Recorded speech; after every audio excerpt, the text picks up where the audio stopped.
Why stay earthbound when prosperity awaits you in the stars?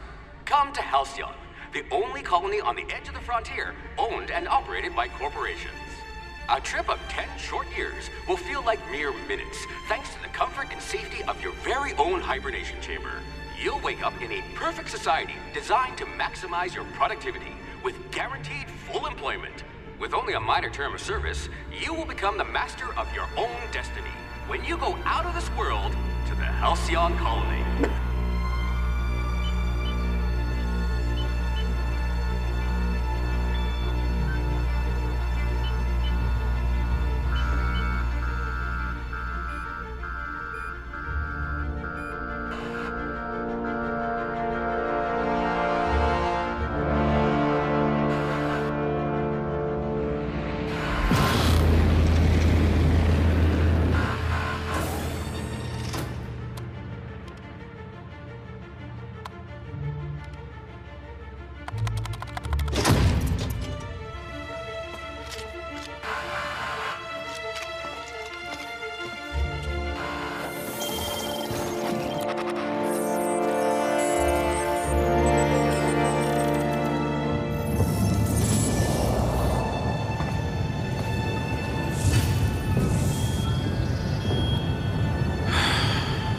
Hundreds of thousands of colonists will have to drift out here forever just to keep from damaging the board's bottom line. Disgraceful.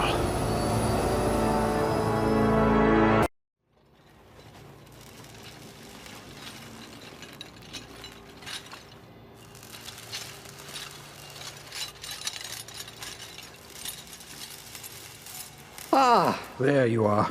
Wondering what's going on, eh? A bit of bad news there, I'm afraid. Your colony ship was inexplicably knocked out of skip space and forced to complete its journey at sublight speeds. This means that you and every other colonist on the Hope have been in suspended animation for 70 years, give or take. Normally, reviving someone after so long leads to some quite horrifying results.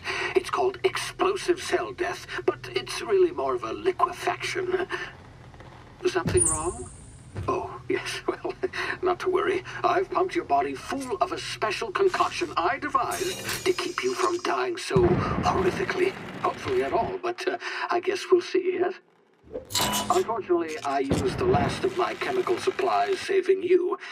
I know it's a lot to ask, but I must have your help securing more if we're to save the rest of your fellow colonists. I'd see it done myself, of course, but the board has a sizable bounty on my head. Now, my ship is inoperative, but I've managed to hire a smuggler to help you out. He'll be... Oh, I see we're in position. Good luck!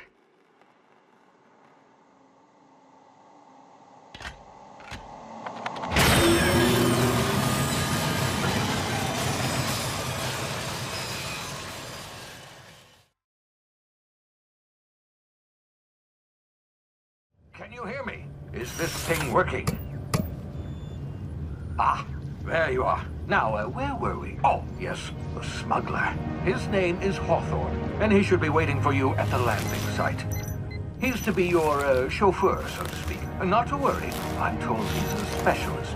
Dashing gunslinger, one-of-a-kind ship, that sort of thing. You'll like him, I'm sure. I've also outfitted you with a simple wireless monitor, so I can track your progress. I'll check in with you as soon as you land. Good luck. All the colonists are counting on you.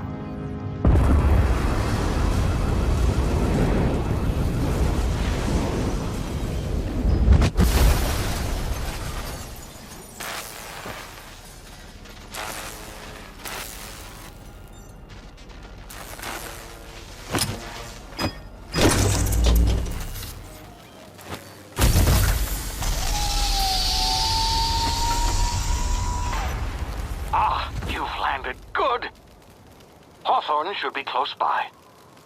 What in law's name? Is that him? Oh, that idiot. I told him to plant the beacon and move away, not stand there holding it. Oh well, no sense in letting his ship go to waste. Hawthorne won't mind you taking his ship. Better you than the board, huh? Not sure I trusted the fellow. Might have gone after the bounty on my head. Shame about the whole squashing thing. Nasty way to go.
Now, you've been frozen for a while. There's bound to be unforeseen side effects.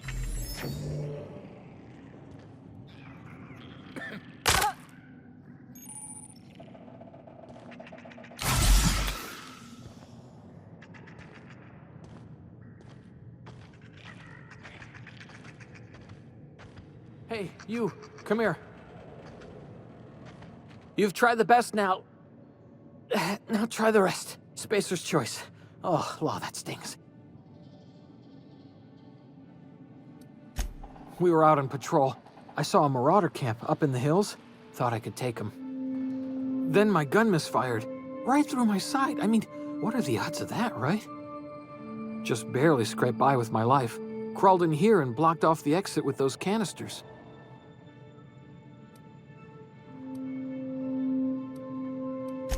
Investigating an illegally grounded ship.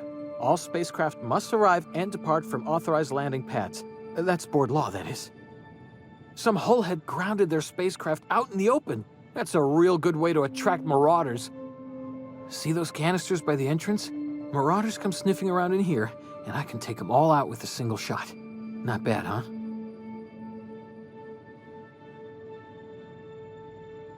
Yeah, okay. You look like you know your way around a gun. Got some spare ammo, not counting the bullet in my side. All Spacer's choice weapons are now 30% less likely to malfunction. You've tried the best, now try the rest. Spacer's choice. Yes, nailed it that time.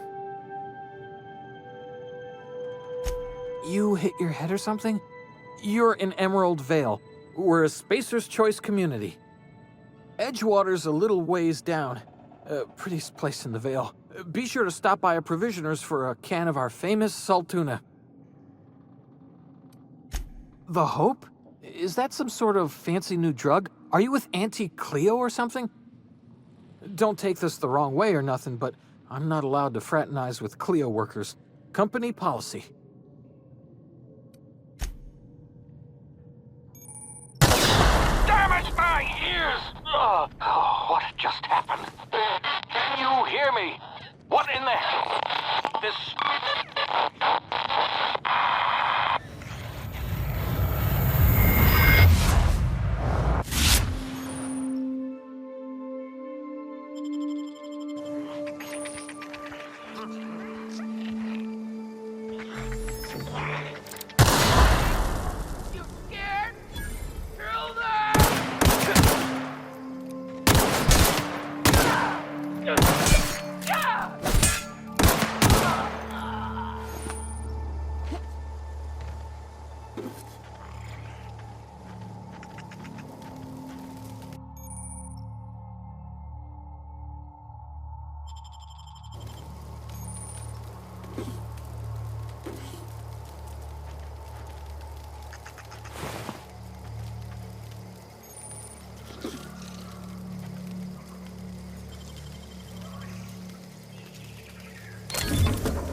here before you get yourself killed.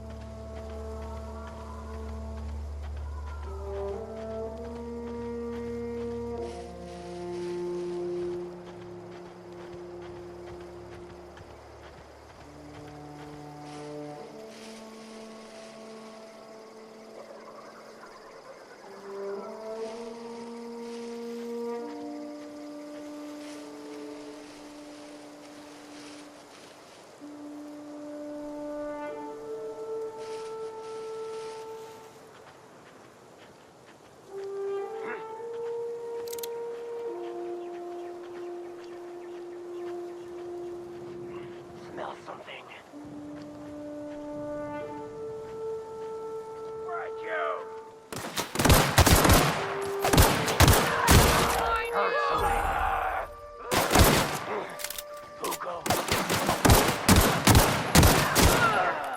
I smell blood. Hear that? Get away!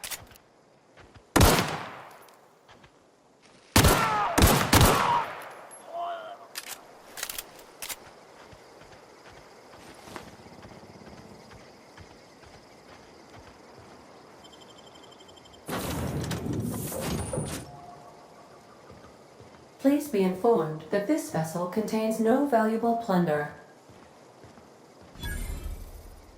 Hello, Marauder. I am Ada, the autonomous digital astrogator of this vessel. Please be informed that I am authorized to use violent retribution against unwanted solicitors. Please return any misappropriated equipment and exit this vessel in an orderly fashion. Failure to do so will result in your immediate destruction. Jettison procedures initiated. Disengaging airlocks. Preparing to eject all boarding parties in 5, 4, 3, 2, 1. You are still here. My deception protocols have failed. I have been programmed to express disappointment. This vessel is the registered property of Captain Alex Hawthorne. I am incapable of accepting orders from anyone other than Captain Alex Hawthorne. I understand. I will require some time to process this information. Thank you for your patience and for your honesty. I am programmed to take orders exclusively from Captain Hawthorne. If I accept your orders, then you must be Captain Hawthorne. Do you understand?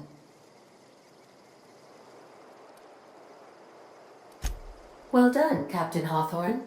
I see your powers of deductive reasoning remain intact.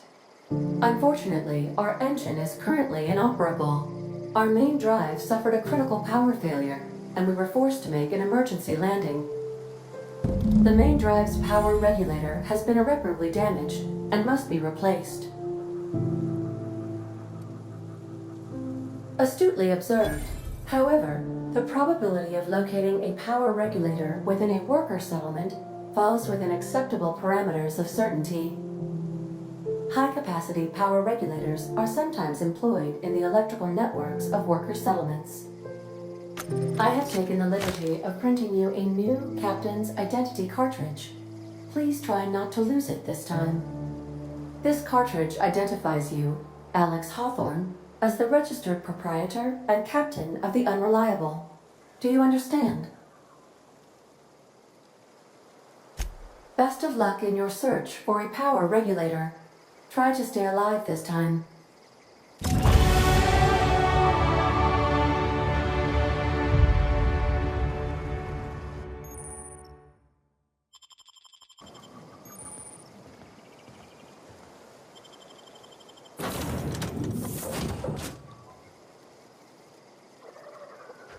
Say, this wouldn't happen to be your ship, would it? Because you sure walked in it like it was your ship. And if this ship is yours, well, ma'am, you owe Spacer's Choice a hefty fine. Afraid we gotta dock your pay. I'll waive your fee since you helped us with those marauders. If you're looking for work, talk to the constable down in Edgewater. She's got a bounty on marauders.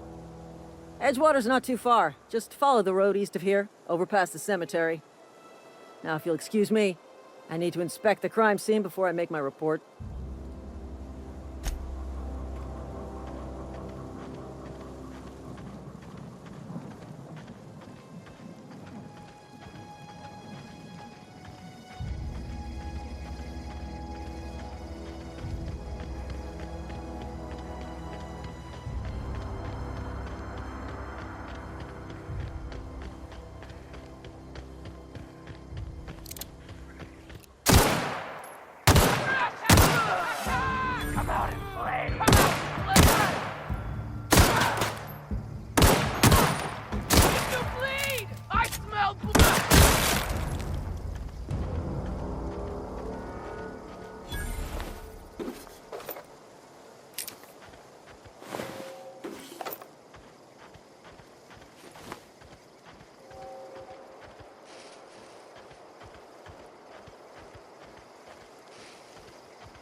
Whoa, hey, where'd you come from?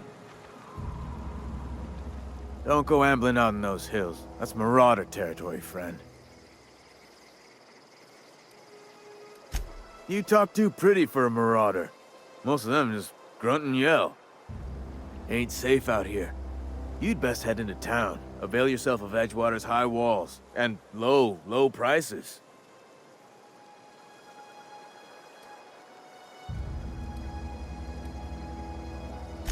I'm being vigilant.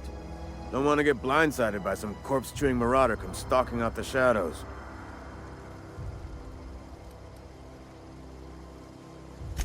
I am employed by the Retirement Department of Spacer's Choice. That's fancy talk for working in the cemetery.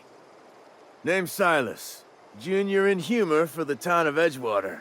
We're all part of the Spacer's Choice family.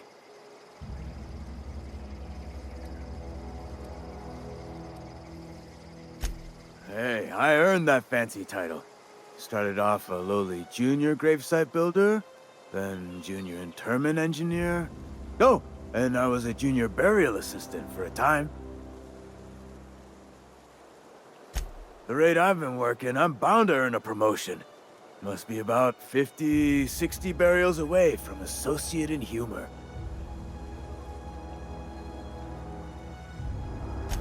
Definitely not the junior in humor, that's for sure. If you've got business inquiries, you should stop by Reed Tobson's office. He's up in the tower above the cannery. Head into town, follow the road.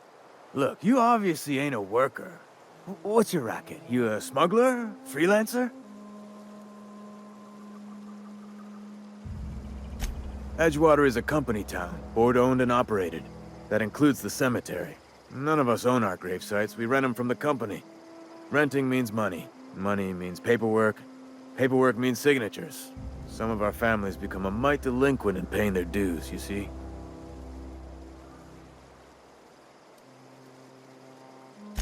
Company policy.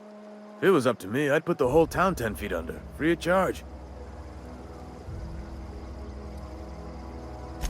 Quotas, mostly. Got a backlog of graves to fill. Bodies won't bury themselves, you know? 4 workers still haven't paid up. Phyllis, Conrad, Ludwig, and Martin Abernathy. He's a special case. You may want to twist his arm a little. He just is. Look, I don't want to get into it. Just make sure he pays up. Conrad's got a barbershop in town. Phyllis works at the cannery most hours. Abernathy... I ain't seen him in a few days. His domicile is near the cannery. You'll find him in town. All except Ludwig, that is. He's over by the landing pad. Yeah? Former people, yeah. Marauder's been raiding my graves, you see. Hence the armed guards. Flesh-gnawing, marrow-sipping creatures of pure depravity they are. If those marauders swipe any more bodies out of my cemetery, company's gonna duck my pay. You could look at it that way, I suppose. You could look at us and say, those Edgewater saps lost near every soul to plague. But you'd be wrong. We're survivors. Loyal company folk, brave in the wilds. Every now and again, a virulent plague sweeps through our town. That's life on the frontier, I suppose. A body grows accustomed. Hang on, I'm doing some math in my head. 20, 30, carry the 1... all my life? Work's been real good to me. Fresh air, exercise. Only problem's the paperwork. Can't get anybody to pay their gravesite fees.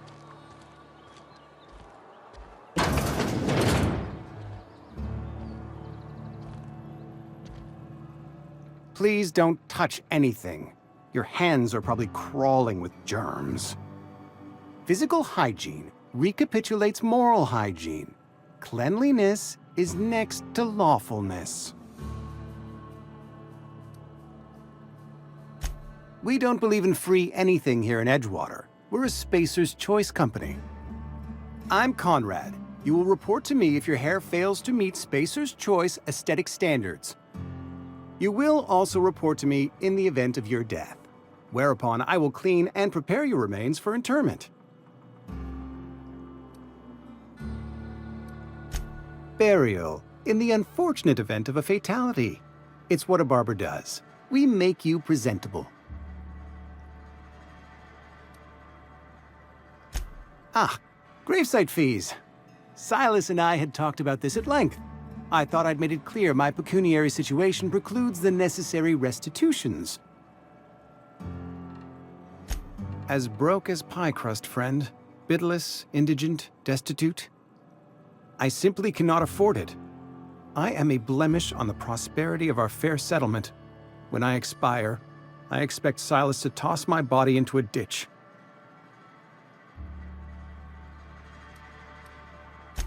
Thank you, no. I despise the cereals. Tell Silas I can't afford to pay, and that I fully expect to have my medical rights revoked for this dereliction. With my apologies. Some time ago, I fell ill with the plague. By the grace of the law, and through my own hard work, I'd proven worthy of treatment. Frankly, I don't imagine I'll earn that right a second time. The barber work hasn't been profitable, you see. I've had to keep this old place running with my own savings. Not a bad idea.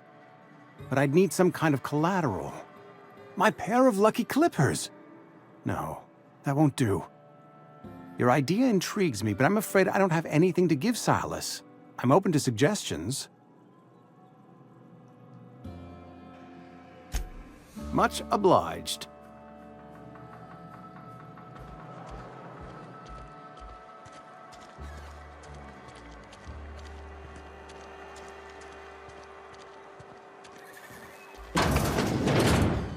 Yes, Mr. Tobson. I'm fine, Mr. Tobson. Never been healthier. Whoa, did Mr. Tobson send you? Well, you tell Mr. Tobson I'll be right at my post. Tomorrow. Bright and early tomorrow. Because I'm definitely not plagued. As spry as a spring chicken. That's old Abernathy. And what are you doing here? Visiting? Well, let me give you the grand tour. This here's my domicile, and there's the door. What? No. I mean, I might be. That depends on who's asking.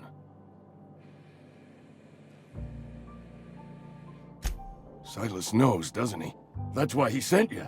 That's why he wants me to pay up. He knows. Sounds like he's already told you. You may as well hear it from me. I'm dying. I'm not long for this world. The date of my expiration is fast approaching, and soon I shall be ushered through the great cannery in the skies. It's plague. Has to be. Silas knows. He knows I got one foot in my grave, and now he wants to charge me for the other one.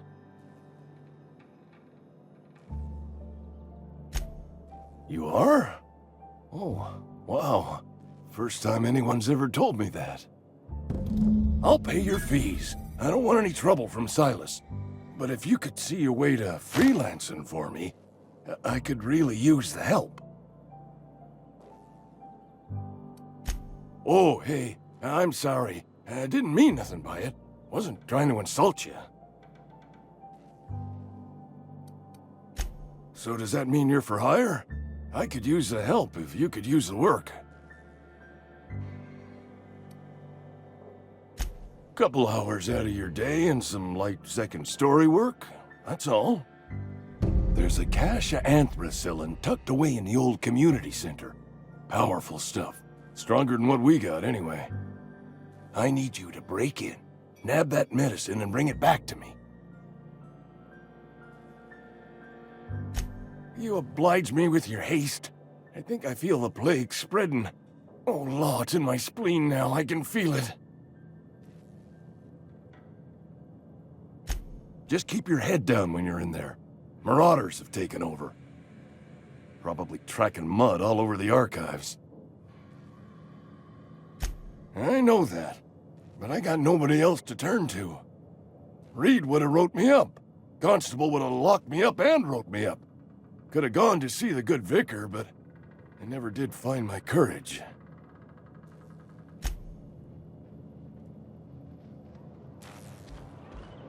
You're making a mistake working for Abernathy. Excuse me. I'm Esther Blaine, Spacer's Choice Actuary. I overheard your talk with Abernathy. I hope you're not thinking about getting him that medicine. Abernathy is a well-known hypochondriac. Anthracillin is wasted on him. You're better off selling it to me instead. All I'm saying is Abernathy's worked in this town longer than some of us been alive. How do I put this gently? He's got a lot of cobwebs up in his attic. I probably shouldn't tell you. Don't want you implicated for what I'm trying to do. All right, here's a summary. A lot of sick people in this town, and we don't have the medicine to treat them all. Can't reach out to corporate without crossing a river of red tape, so I'm reaching out to you. Something like that. Look, I'm not in the habit of law-breaking, but sometimes you've got to do the wrong thing for the right reasons. That's all I can ask of you.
Sometimes I wonder what I'm doing with myself. I've got some time. Thanks. I'll see to it that this medicine gets to the people who need it. Here, something for your trouble. Nothing personal, but I hope we never do business together again. Don't want to make a habit of consorting with smuggler types. You do have some cheek on you. Lucky for you, I kept a little contingency fee in case you tried to negotiate with me. Somebody deserving. Silas on account of him being out in the cold. Amelia seeing how she's around people all the time. Anybody in the sick room? Oh, I'm an actuary. That means I keep tabs on a worker's living expenses. How much it costs to feed, clothe, shelter, bury, and replace your average human worker. Technically, I'm employed by the Spacer's Choice Department of Human Resources.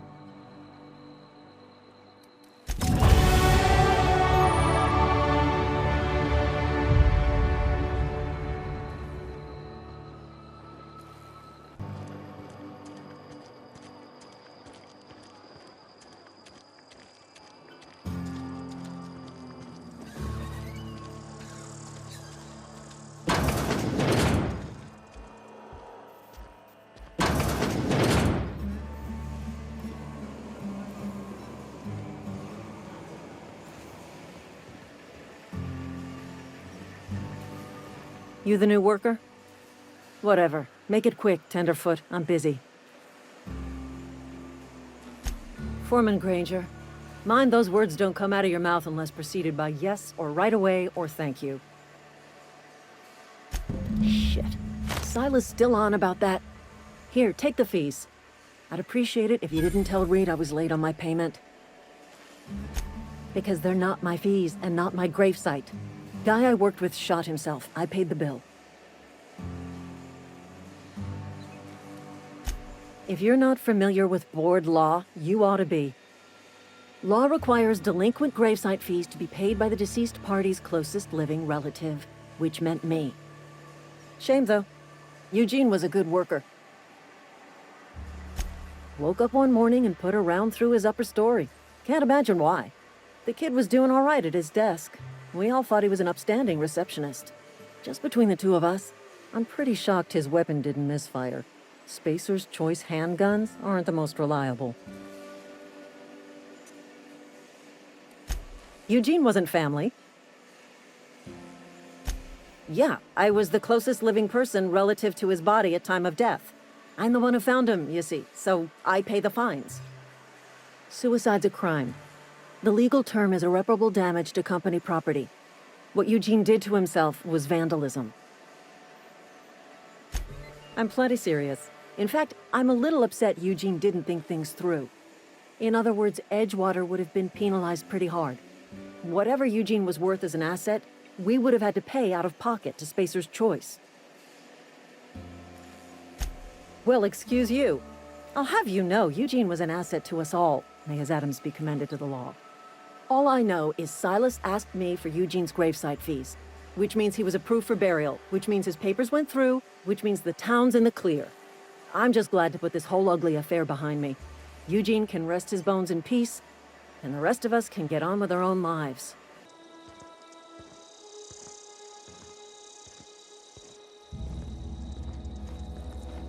Thank the law. I've been requisitioning backup for months. Guess the boss finally came to his senses. You ever swung a truncheon? Let me see your rifling stance. I want to make sure you're up to snuff. I told Silas I'd pay my dues if he agreed to join the resistance. Guess this means he's finally heard the calling.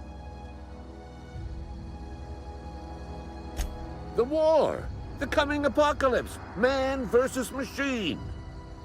I'm talking about mechanical soldier. Cold, heartless automatons made of iron and lies. Just my luck. I ask for backup and the boss sends me one of them simple folk. All right. Listen real close. Auto-mechanicals. Creatures forged in the fires of malevolence. I seen them over by the old power plant, clattering about, firing at the birds, orchestrating their uprising. When the swarms of mechanicals come clanging on over that hill, where will you be? Cowering beneath your cot? Or standing, shoulder to shoulder with the resistance? I've been gathering up a war chest over the years. Saw tuna cans, mostly, some Spacer's chaw, few bit cards. I'll reward you for your aid. Enlistment fees? Yeah, I suppose. Wouldn't want to give the Resistance a bad name. They have sent a scout, prowling around the junkyard just behind our beloved town. This scout must not be permitted to return to its base of operations. Cross it off, then report back. Mechanicals got a weak spot in their midsections. I think the technical term is, the blue glowy square thing. Go on.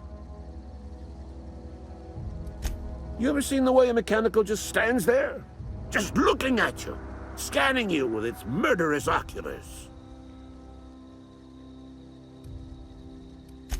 Mechanicals have been programmed to eliminate the human race. They've been programmed to replace us. First, they will rob us of our jobs. And once they have taken away our livelihoods, they will take away our very lives.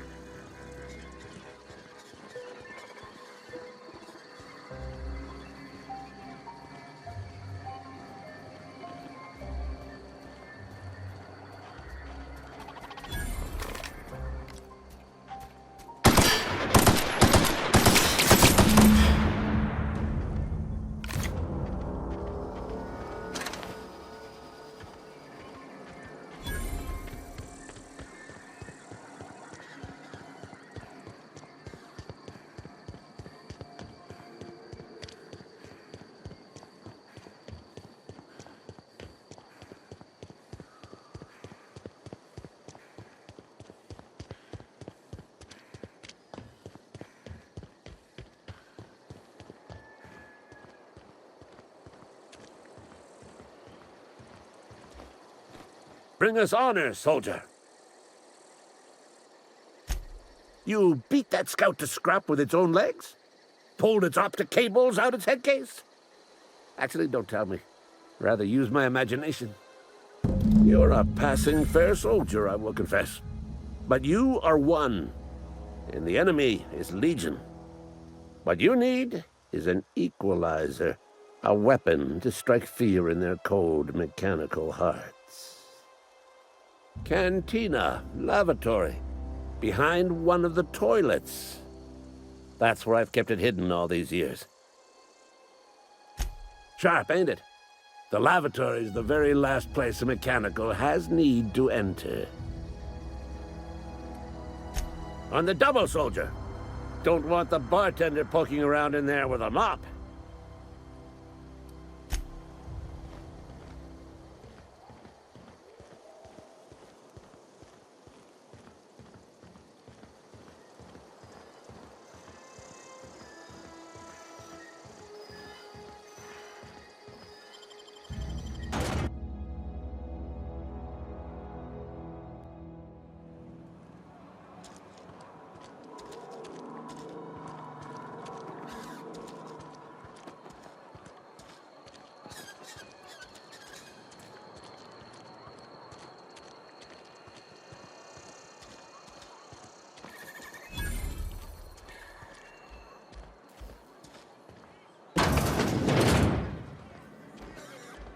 Read the latest report? That said we ain't making our quota. If only McDevitt's folk hadn't abandoned us. Cannery could use those extra hands. Nothing we can do about that. Sure there is. We can have another 0G.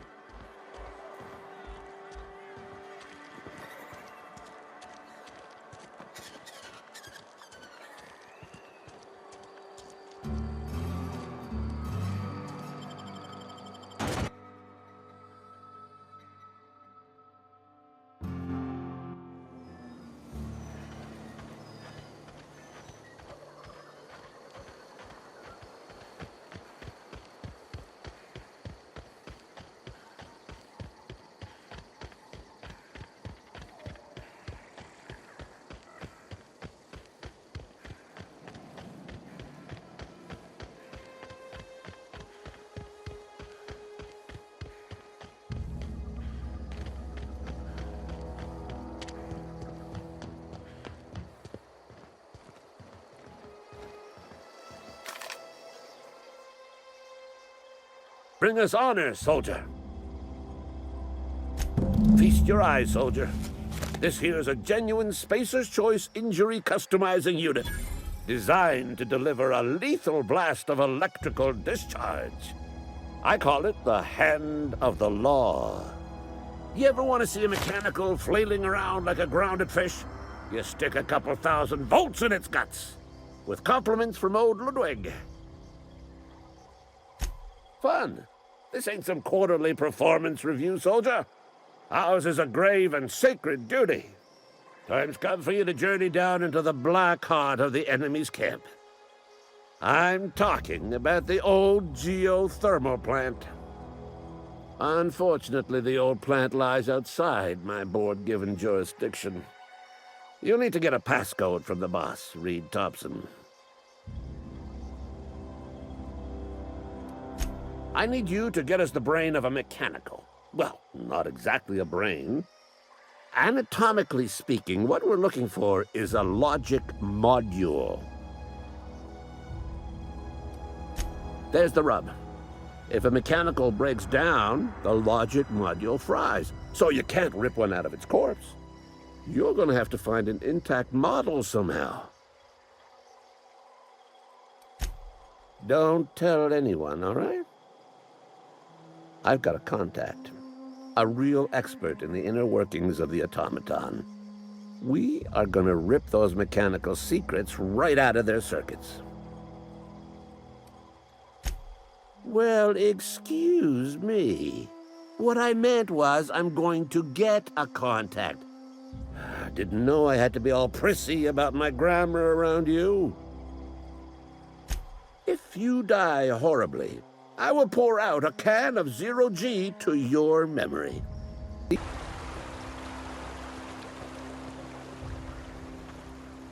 Fancy threads.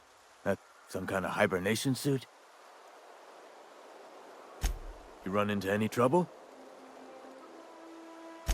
Conrad's barbershop is a yawning pit that swallows his every bit. I keep telling him he should cut a few corners, skimp out on the disinfectant.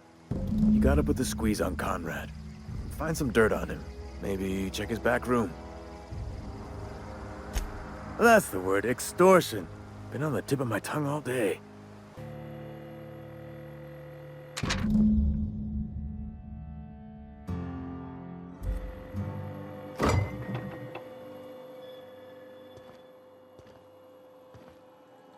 What can I do for you? You know about Eugene? How? Then, you know Phyllis suggested selling off Eugene's gold teeth. I didn't approve of the idea then, and I don't approve of it now. Eugene's golden teeth were a family heirloom, representing 3 generations of poor dental hygiene. He took them to his grave. More than a few. Those teeth were his personal savings. I can't ask Silas to dig up a man's body and pry a few teeth loose from his jaw just to pay my bills. Can I? The good Vicar Maximilian and I have never quite seen eye to eye, but your point is well taken. Here you are. Gravesite papers affixed with my signature and an IOU. Eugene was not a suicide. He put a bullet in his brain, yes, but that's largely a technicality. I was the one who prepared Eugene's body for interment. I discovered symptoms of the plague on his corpse, and I discovered medicine in his pocket. Lots of medicine. Eugene overdosed on adrenatime, which is known to cause psychosis and paranoia as possible side effects. The paranoia drove him to take his own life. It's a miracle of bureaucracy. If Eugene's death were filed as a suicide, we'd all pay the price for his crime. We can all thank our lucky stars that young Eugene was hopped up on medication and suffered its predictable side effect. I included it all in my official report. I'd like to think I saved Edgewater a great deal of money. We never could have paid the fines associated with a suicide.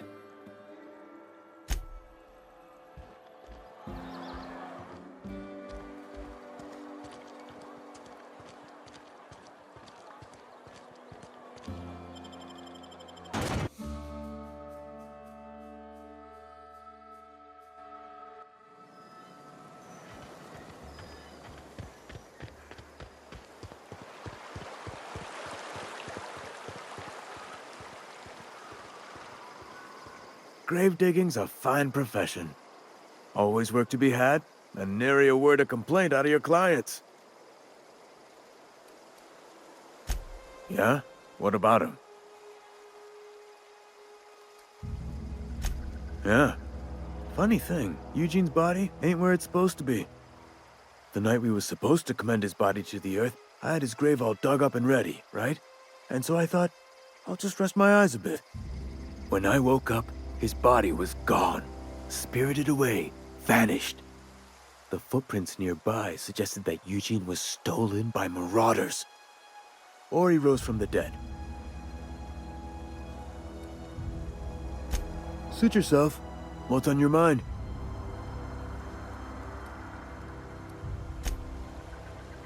Something I can do for you?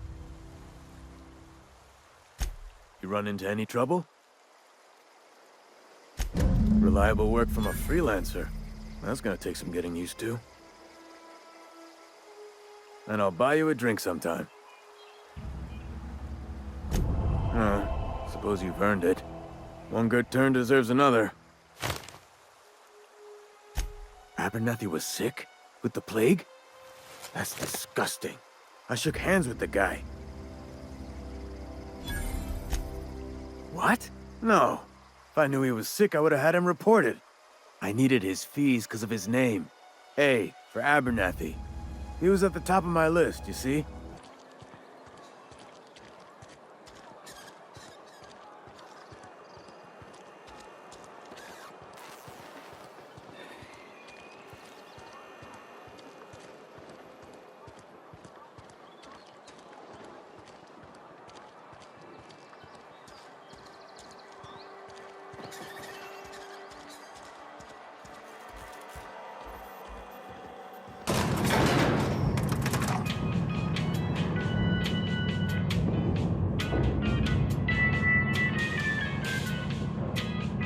Miss Holcomb, I need you to explain this with the grease monkey, Argo.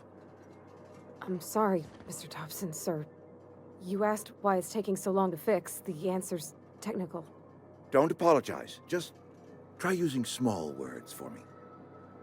The cans bust open in the oven because she's set to cook saltuna, which isn't what we've got. Mr. Tobson? I think there's someone here to see you.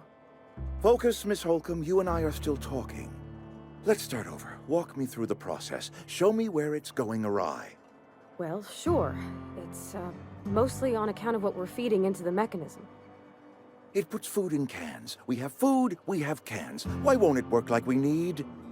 She's expecting saltuna of a certain size. We're filling the cans with, well, not fish.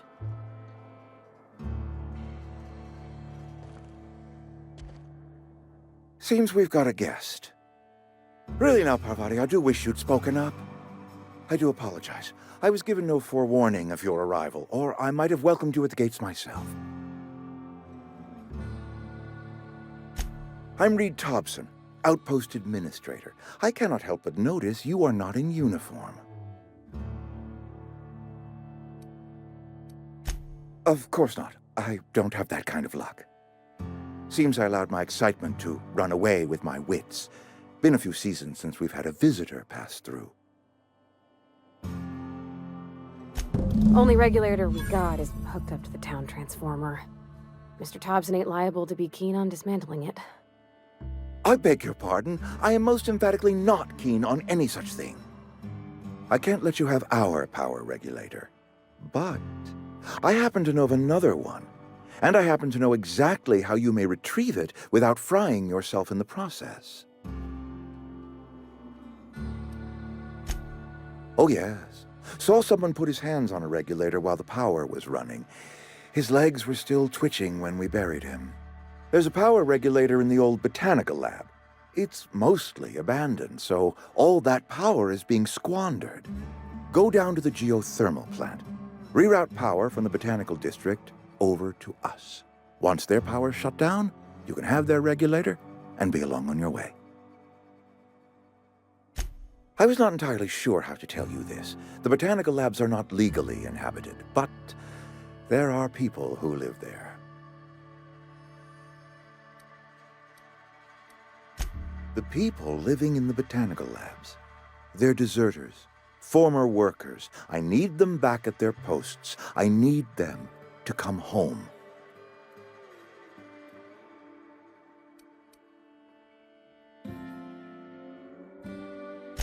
Good law, no, I don't want you killing anyone, least of all them. My hope is that by cutting off their power, you will convince those deserters to come back to town. Before you go to the plant, I want you to stop by the botanical lab. Speak to their leader, Adelaide. Tell her the power's about to go, and that it's time her band of deserters came back to town. Adelaide's older than the other deserters. She's dignified, kindly. From what I understand, her camp looks to her for leadership. That reason was me.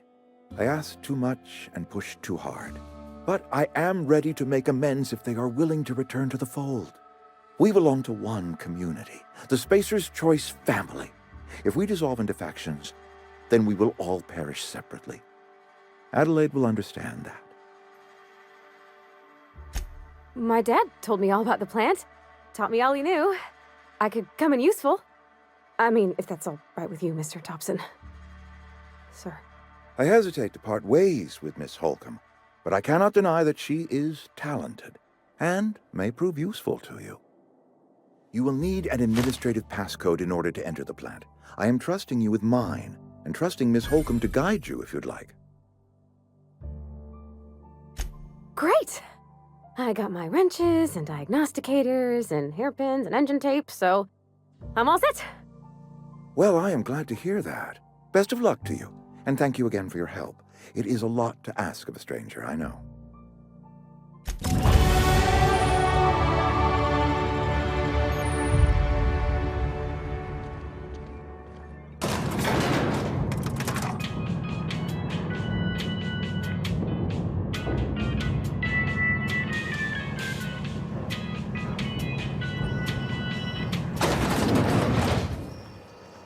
Hey, ma'am, can we talk?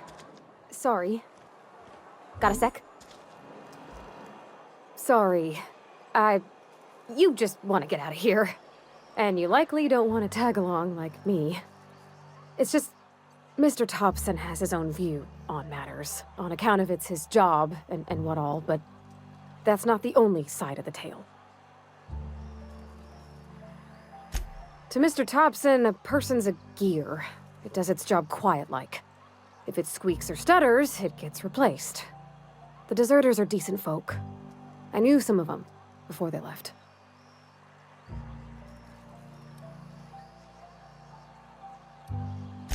Miss McDevitt? Oh, gosh, no.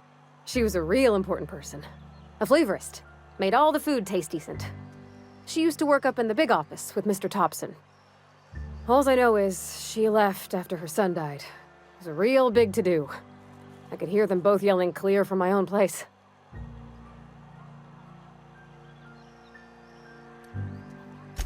I don't know anybody well. I mostly listened to them talk, kept my head down. There was a boy named Thomas who used to follow me around, asking questions about the stuff I fixed. He was real sweet to me. Not any sort of dissident.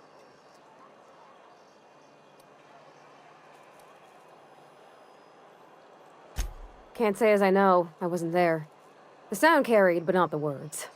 If Mr. Tobson ain't of a mind to tell you his own self, you'd best ask Miss McDevitt, if you can get out to her. Mr. Tobson's aiming to take away their power.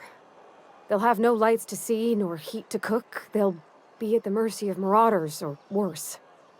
It don't seem right to me, ma'am. I think you should talk to the town's vicar about it. Max, his name is.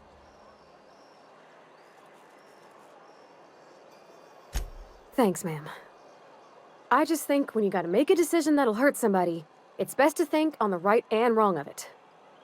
That's what my dad used to say anyways.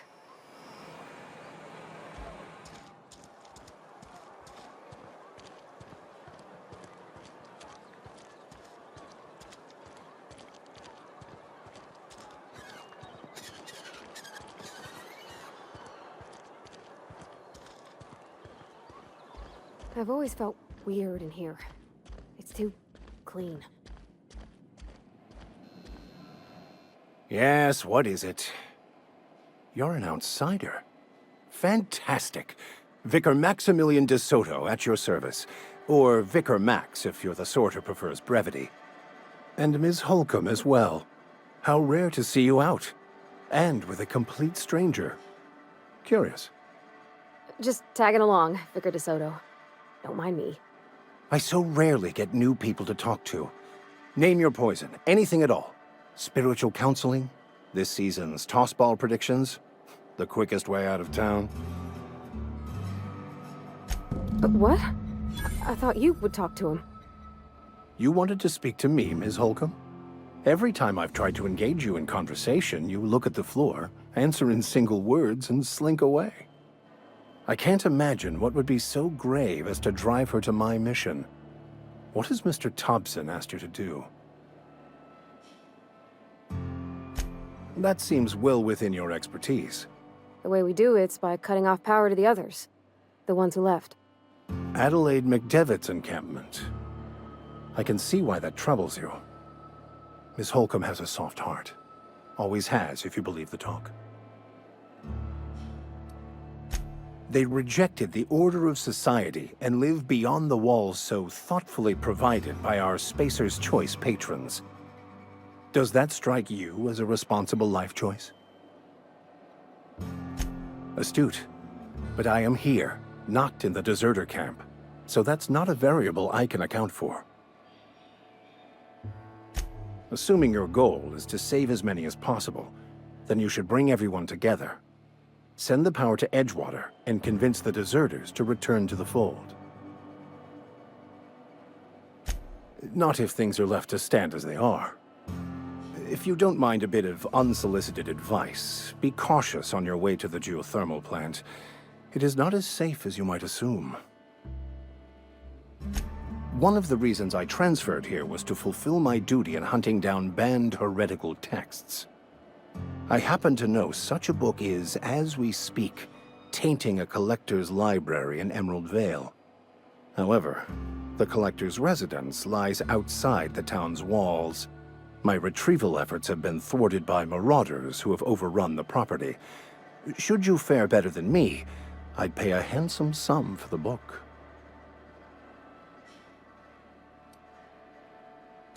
I just want to keep the writing out of layman's hands. It wouldn't do for such information to fall into public consumption. Glad we see eye to eye. It's a handwritten journal, a faded blue cover with the name M. Bakonu handwritten in the lower corner. I'll mark where I saw it on your map. Assuming you're serious? Thank you. If you retrieve it, you can always find me here.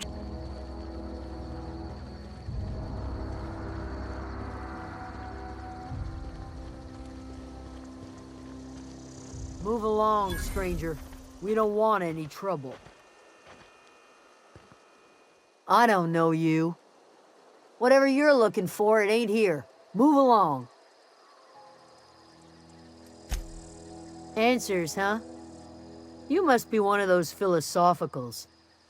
Already got ourselves one of those. A geo what? Look, plants ain't my purview. You're better off asking after Adelaide. If you're gonna start wandering around my camp, know that I got my sights on you. Yeah, that's us. And you can tell Tobson we're doing just fine by ourselves. Enough with the questions. No offense, but I've got a lot on my mind. Explains why you're still yammering on at me. No, I'm sorry. That was unworthy of me. Lady named Zoe went missing some nights ago. Just up and vanished without a trace. Now I'm pacing around wondering if marauders got to her.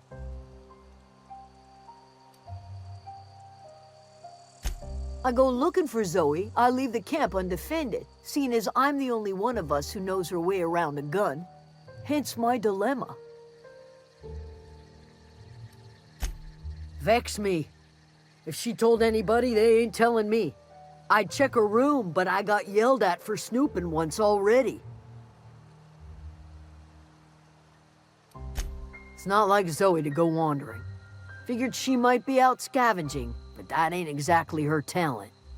Can't imagine where she's gone. Vale's a wide place. She could be anywhere. Could do without the gallows humor.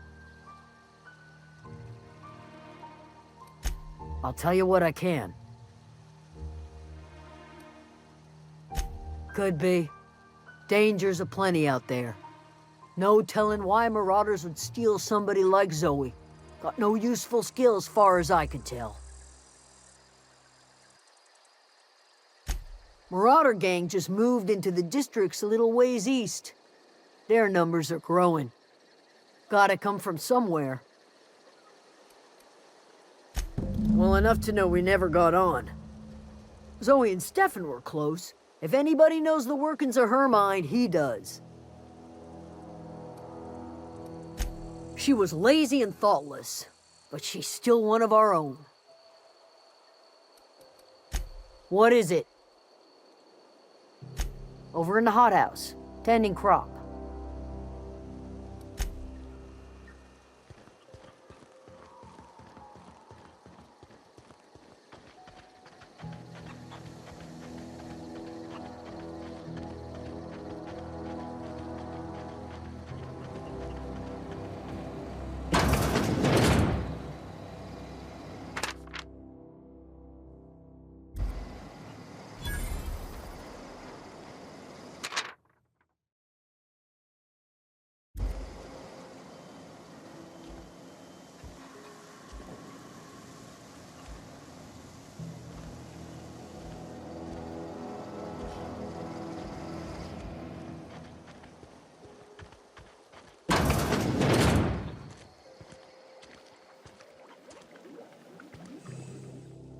If you're hungry, there's meat turning on the spit outside.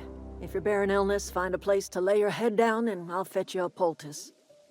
Whatever your troubles with Edgewater, leave them at the gates and be welcomed here. Any questions, dear? I have been called that, among other things. Green Thumb, grandmother, the strange old lady who keeps flowers. But yes, Adelaide will do just fine. Excuse me, Miss McDevitt? Sorry, it's just... You got such pretty trees in here. Why, thank you. You're Robert's girl, aren't you? I remember when you were but a sprout. Thomas speaks of you often. Are you staying long? You should try some of my tobaccorn tea. I brew it in an old spittoon, but it's been cleaned.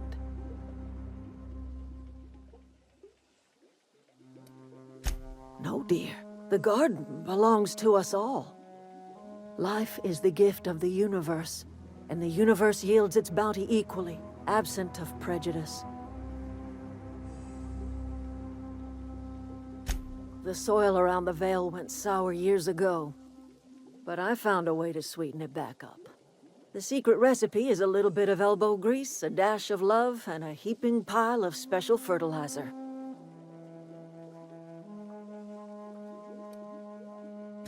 A home for anyone who's ever turned their backs on Edgewater. A home for those of us with nowhere left to go and nothing to lose.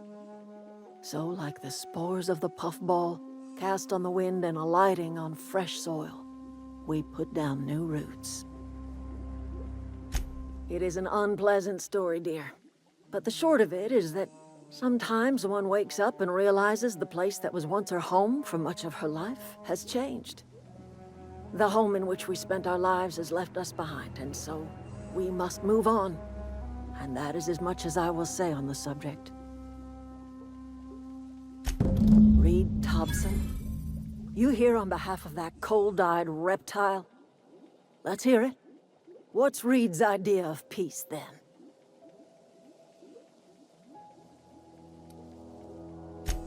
Make amends. Spare me. Only thing Reed knows how to make is a mess. Like everything else that comes out of Edgewater, that peace offering is canned. I and my own are living just fine out here by ourselves. He would do such a thing. The question is, why would you agree to his plans? Cannery's got a regulator. You want ship parts, you ought to rip 'em out of the cannery's guts and leave us be. If you're going down to the plant, you should divert power away from Edgewater and toward our end of the grid. Think about it.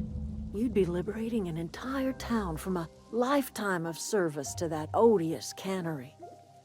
Seems the sort of thing a hero would do. You've seen that miserable excuse for a town with your own lamps.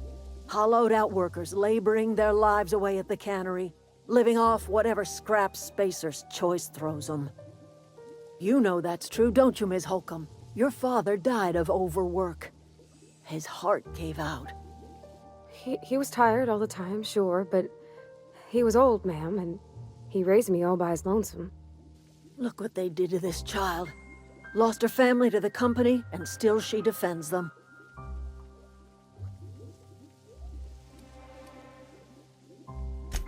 It's not much of a living. Every single person in that town has sold themselves to Spacer's Choice.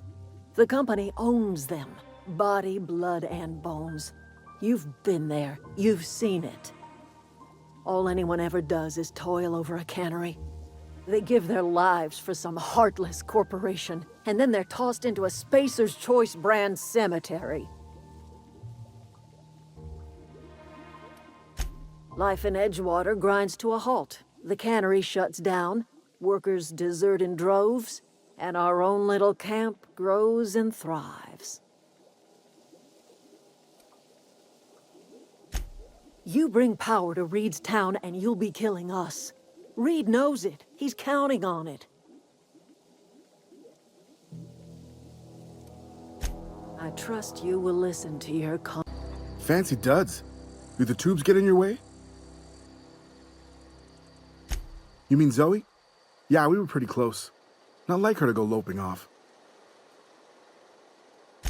Zoe and I were gonna watch the serials, as is our custom. She never turned up. I looked around, but she was nowhere to be found. You sound like some type of corporate fixer asking all these questions. Zoe was always obsessed with this serial. Masked Marketeer. A scion of Byzantium turns to banditry and teaches his marauder companions the wisdom of free market economics. Shame she up and vanished when she did. I had a surprise lined up for her. The other day, I got my hands on a genuine copy of the latest Masked Marketeer. I was gonna surprise Zoe with it, but she was gone the next day. Can't say I recall Zoe ever acting strange. Well, except for her habit of writing things down on scraps of paper. She called it journaling, but I think it's just plain odd. Hey, I got time.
You crossed them all off, like some sort of heroic accountant running down a list.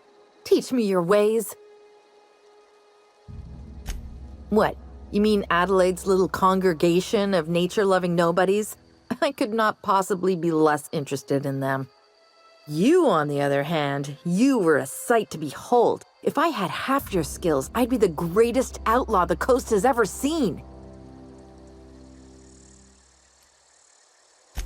I'm great at clarifying. I got kicked out of Edgewater on account of falling sick with plague and stealing some medicine to treat myself. I'd heard some outlaws set up camp in the botanical labs. I decided to throw in with them, seeing as I always wanted to be an outlaw myself. Instead, what do I find? But a bunch of former workers camped out around a greenhouse. I couldn't just go back to the cannery, so I was stuck with them.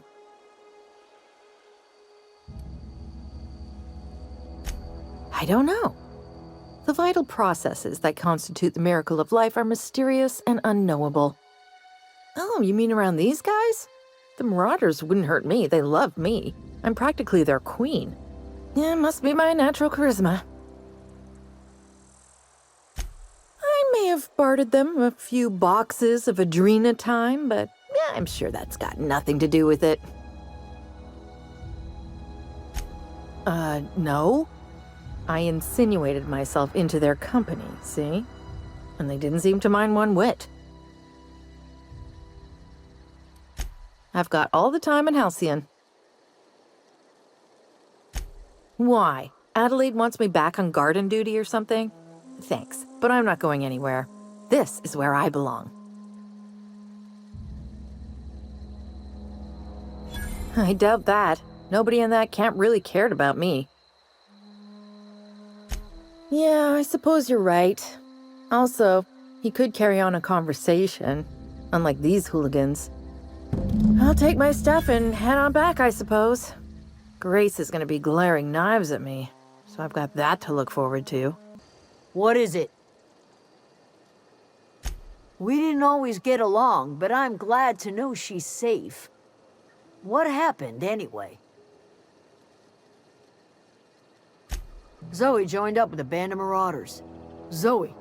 The same Zoe who doesn't know a barrel from a trigger. Well, I've heard stranger things. You pretty much did my job for me. Least I could do is pay you for your trouble. Let me know if I can do something for you.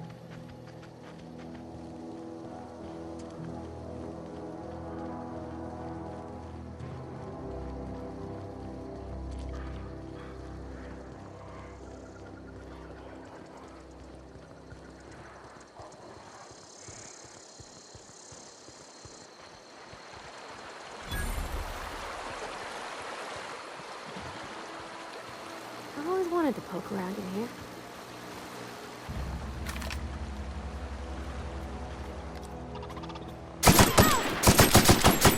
Don't mess with us.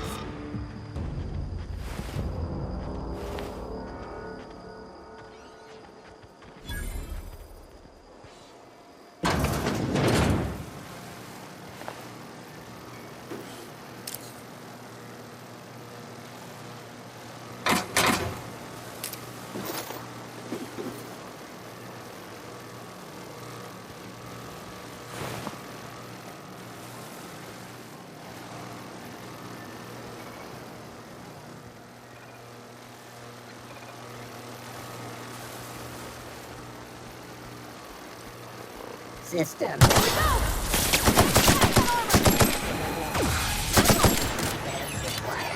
Nearby. I know.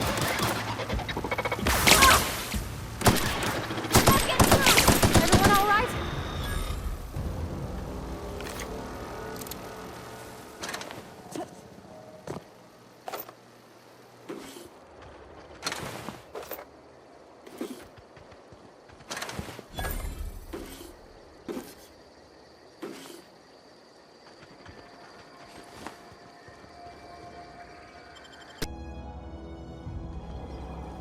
The control room should be off to the right.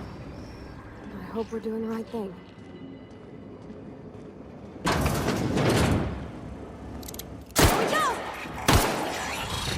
Well, All right, we got him.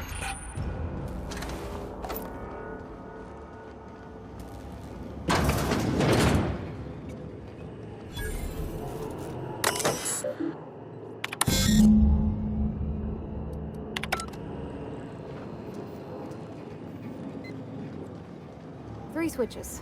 That'll be easy enough.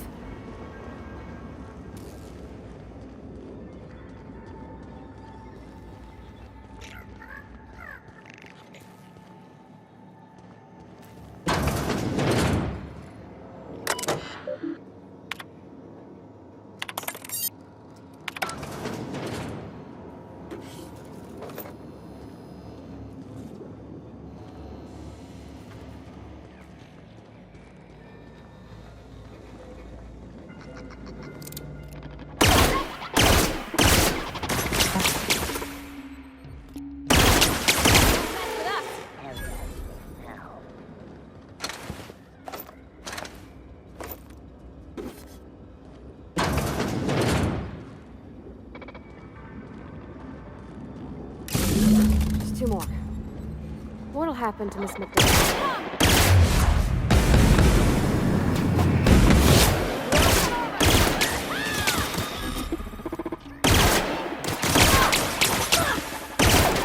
Everyone all right?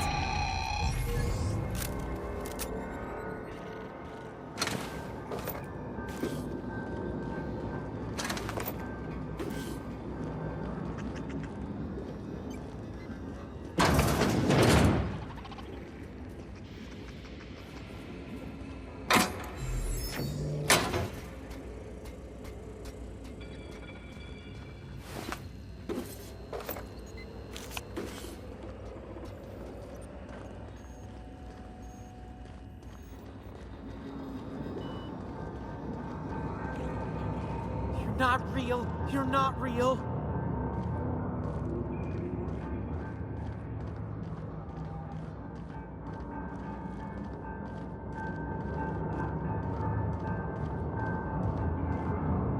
Go away, Phantom.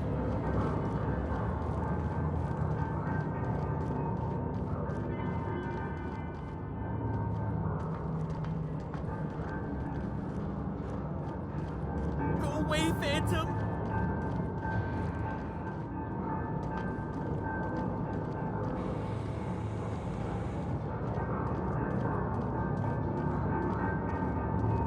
Not real. You're not real. You're not real. You're not real. Get away from me, Phantom. Shoot. Scram. You can talk? The Phantom's never talked before.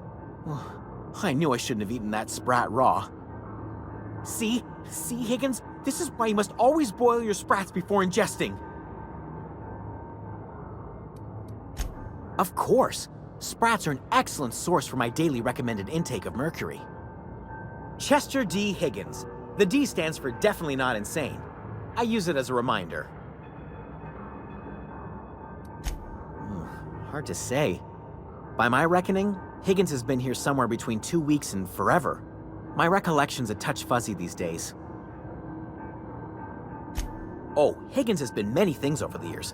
Sprat Wrangler, Saltuna Critic, Aetherwave Personality, Chairman of the Board, Galactic Defender, Sisty Pig Tycoon. I've come a long way for someone who started off as a simple engineer right here in this plant. I specialized in automechanicals, drones, sentries, repaired them, maintained, upgraded, did it all from my old workroom just over in the next section. Look, I don't want to fall into any trouble with the mechanicals. If they wise up to our plans, they will come for us. With prodding irons. You know, you remind me of myself back when I was an intergalactic adventurer. I discovered a flaw. Their hostility levels were hardwired to maximum. There's no changing that, but you could rewrite their targeting protocol so they attack each other instead. Yes, that's exactly it. I see you're also versed in the noble art of mechanical engineering. There's a behavior control terminal in the other room. It should have options to change how the mechanicals act, including whom they shoot at. Oh, that reminds me. You'll need my passcode to access the behavior control terminal. Here, let me just write it down for you. Funny thing, I was working on a logic module just before the mayhem started. Security chief found me and confiscated the logic module. The tail. Definitely start with the tail. If you're feeling adventurous, the ears are a particular delicacy. Jimmy'd opened the vending machines. That lasted a good couple of months. Eventually, I had to resort to more unconventional means of filling my insides. Braised. Boiled, charred, skewered. Sprats are good eating, friend. Chock full of brain food. Mechanicals lost their bolts. Opened fire on anything that moved. It was pandemonium. I was on cleaning duty at the time. My old boss had me scrubbing pipes when the killing started. So, as usual, I missed out.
Processing tape performing an area.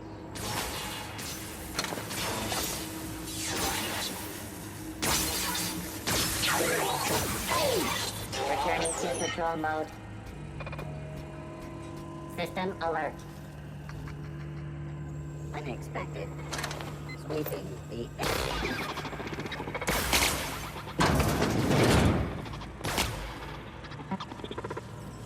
unexpected.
Mind the steam. You're liable to get scalded. Here they come! Unexpected.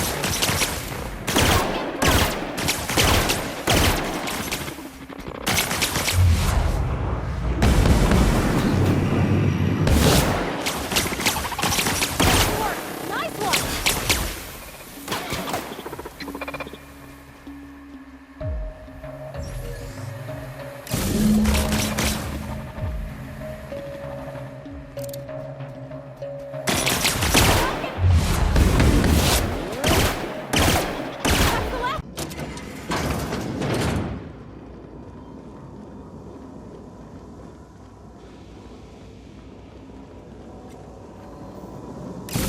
Last.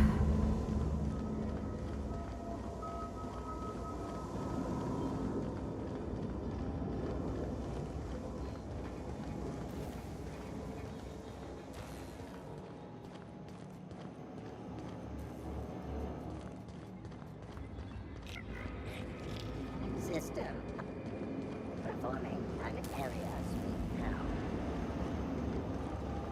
Once we do this, there's no going back. Excuse me, ma'am. Look, I know you want your power regulator and all, but I just gotta ask you, do you understand what you're about to do? I don't think you should cut off Edgewater's power. I think it would be cruel. I'm sorry. That just sort of came out all at once. Edgewater's hurting. We've been losing workers year after year, and corporate hardly ever sends replacements. There's barely enough Saltuna to fill our bellies anymore. But the town's got some good people in it. Decent, hard-working folk just living their lives the only way they know how. They don't deserve to be punished.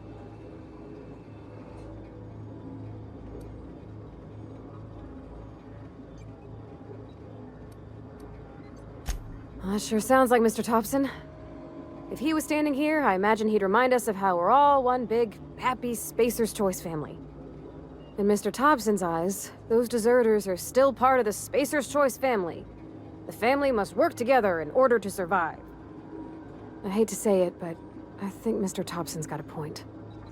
Unless those deserters come back, Edgewater's as good as dead. Cutting off their power might be the only way. Miss McDevitt's built something beautiful. Somehow she's talked the ground into giving life again. It's plain to see she's made the Vale a better place.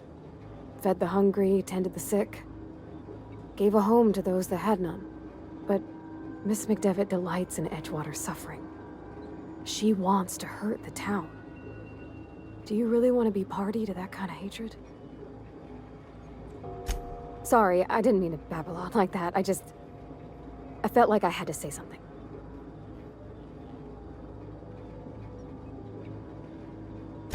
Really? I mean, wow. Thanks. No one's ever told me those words in that order.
That was quick.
It's a fine new day in Edgewater.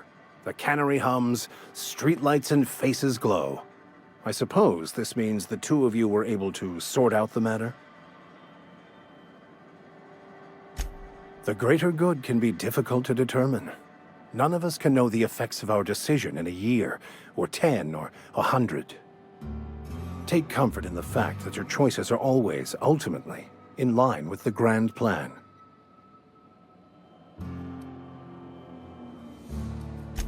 They who are not satisfied with their work are satisfied with nothing. No?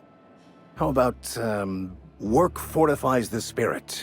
True exhaustion awaits idle hands. The OSI teaches that the Grand Architect set a perfect system in motion at the beginning of time. Contentment is found by accepting one's role in that grand plan. The Order of Scientific Inquiry, also known as scientism to the layperson. Mock me all you want. I know my beliefs to be true. You don't talk to the Grand Architect. Once the universe was set in motion, it stepped back. It has no concern for us. We will eventually decode the plan and all its intricacies. Once we are able to deduce the properties of every particle in the universe and its trajectory, we will know everything. The future, the past, each person's place within the plan, all will be laid out before us, removing struggle and bringing peace. No one will ever need question their path again. Some even believe this ultimate knowledge will unlock mankind's true potential, and we will all become akin to grand architects ourselves, after a fashion. I would love to discuss the finer points of my religion with you. Oh, wait. No, I wouldn't. Seriously, though, to truly understand the metaphysics involved takes years of study and contemplation.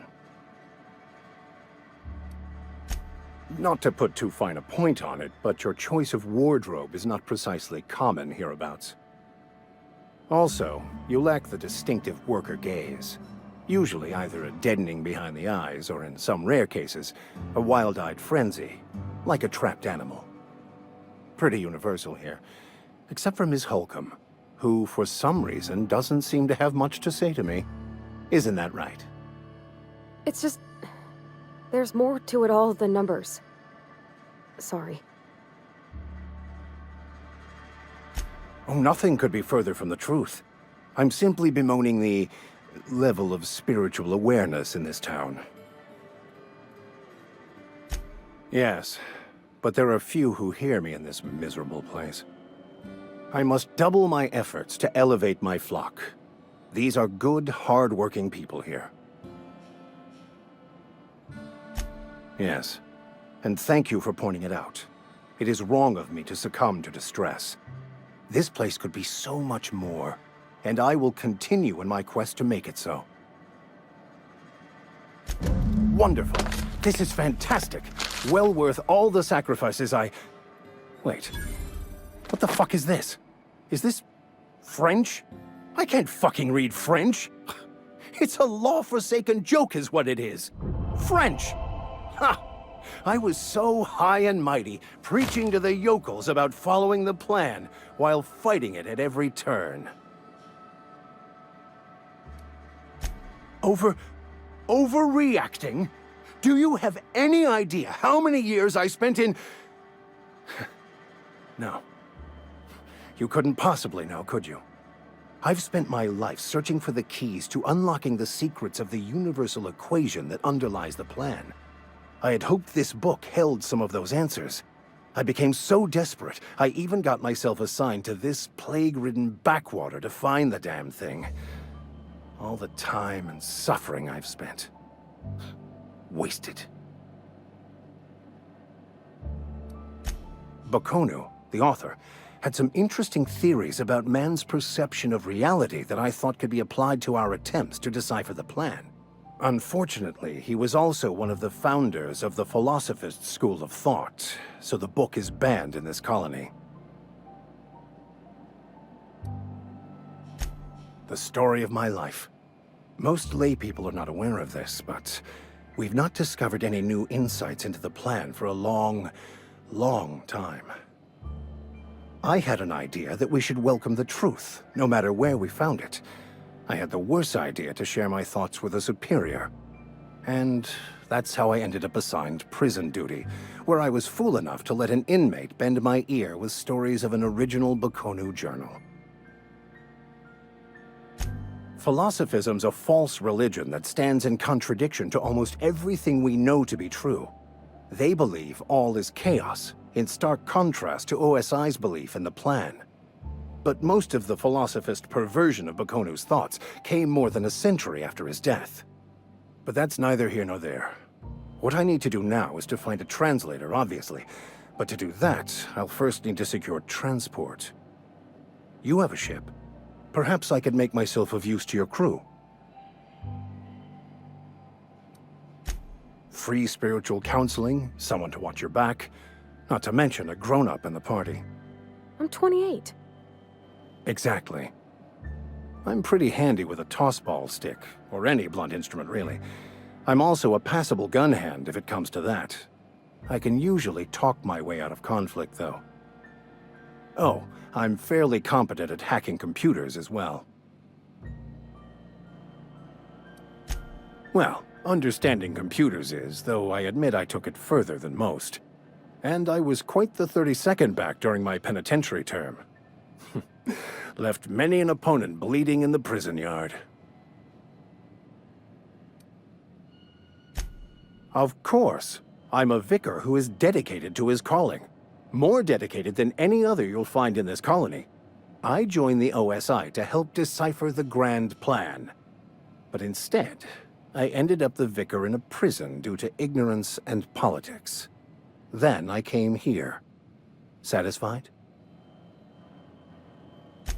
Fantastic. Let me get my things in order and I'll catch up with you. Edgewater's gonna miss you. Folk here always had good things to say about their vicar. Thank you, Ms. Holcomb. I'll be glad for the change of scenery, and to leave this place behind. I shall see you on the ship, Captain, whenever you're ready to leave.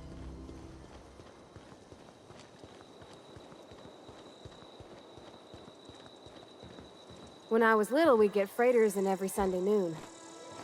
Never seen the Vale lit up like this before. Bang up work, soldier. You're a credit to your uniform. Oh, well, that reminds me. Gotta look into getting us a uniform. So this is it, then. The key to humanity's victory over the mechanical hordes. I would reward you with the gratitude of the Resistance, but I'm guessing you want something tactile. So here's a couple bits for your trouble, and a little something to remember me by.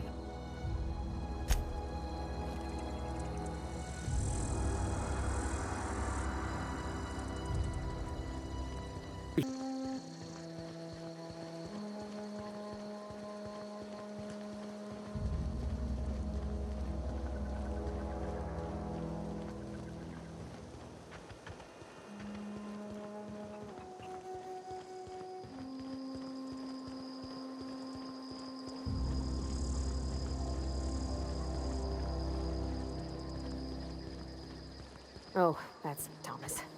He used to follow me around before he left the cannery.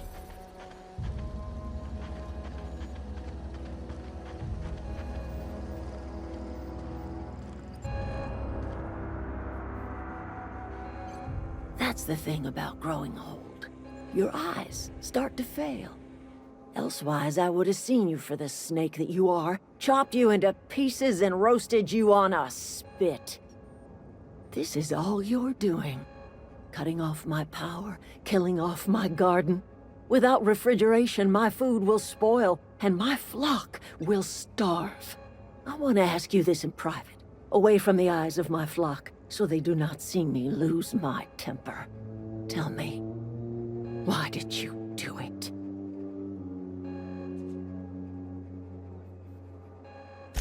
You want my flock wasting their lives in that cannery? Fine. Go and talk to them. Go talk to Grace and Thomas.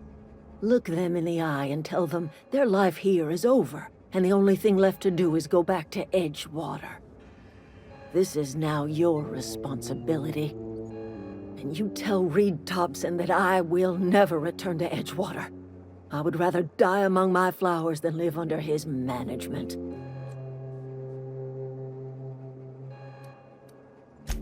My son worked in that cannery.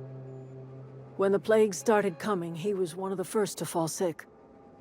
We had a store of medicine locked away, but Reed refused to treat him. Said my boy didn't deserve treatment. Said the medicine would have been wasted on him. So I buried my boy in the cemetery, gathered my belongings, and left. That's as much of the story as you need to hear.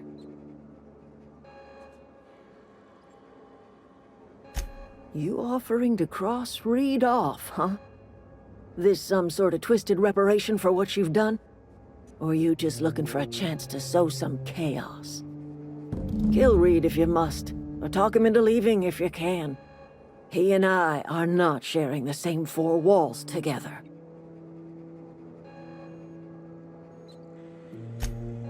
Tell Reed that I can make his people healthy again. I can end their plague. Start a new garden right in the cannery.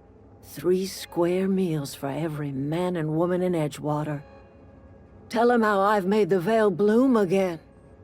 The soil has whispered its secrets to me, and I alone know how to breathe life back into the earth. The secret is human corpses. I've been grinding them up in my fertilizer for years. Marauder, worker, don't matter much to me. The human body is rich with nutrients.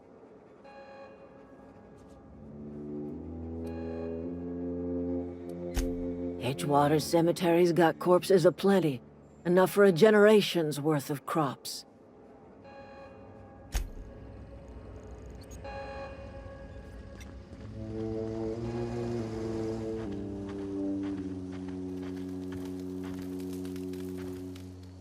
Everybody keeps staring at me. It's not my fault the power's dead. Whoa, Miss Parvati. Hey, you're, what, how are you? Hi, hello. Are you, are things safe out here? How are you keeping? Great, just great. I've been trying to keep stuff running, just like you. Only I'm not so... Wait, they didn't kick you out, did they? Oh gosh, no. I'm just along with this lady here. I seen you wandering around here. You don't look like you're coming from town.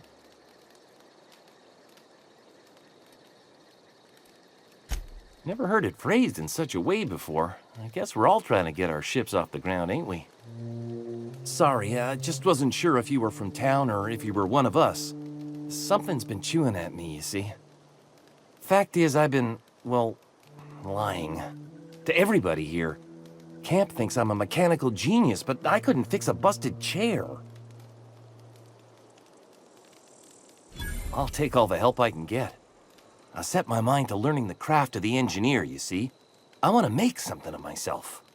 You ever heard of the Young Spacer's Guide to Mechanical Engineering? Comes in a set of 3. If I had my hands on one of those data pads, I could teach myself the ins and outs. Those are good. My dad kept a copy with him when he was working in the cannery. I know the old community center kept a copy. Should find another one back in town. If you could find me even one of those pads, I'd be greatly obliged.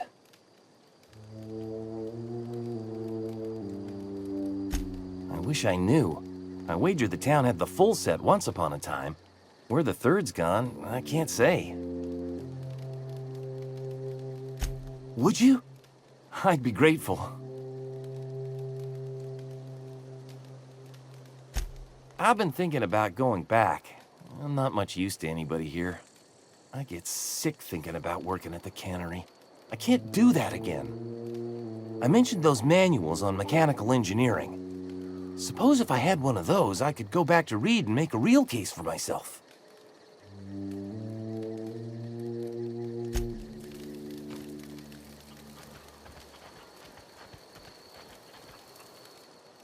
I don't know what you did to talk some sense into Zoe, but I appreciate it.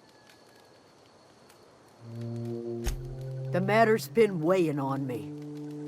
Zoe came back, but I couldn't keep her from slipping out in the first place. Who's to say I could keep marauders from slipping in? I don't see us lasting more than a couple of weeks out here. I'm loath to admit it. We're gonna have to make our peace with Tobson and hope he takes us back. Listen, we go back to Reed, hat in hand, begging for our old jobs back. Well, Adelaide's not gonna forgive us. She never talked to us again.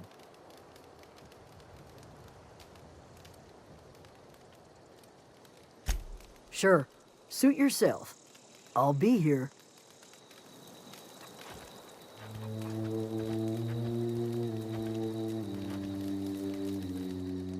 Any luck finding one of those manuals? What's on your mind? Luck, mostly. Nothing's needed serious repairing yet. Nothing's broken down that we can't just replace with something scavenged from the outskirts. Well, not until the power went and cut out. Now everyone's giving me sidelong looks, expecting me to work some miracle and get the generator humming again. Couple months. This camp's my home. People you see milling about, they're my family.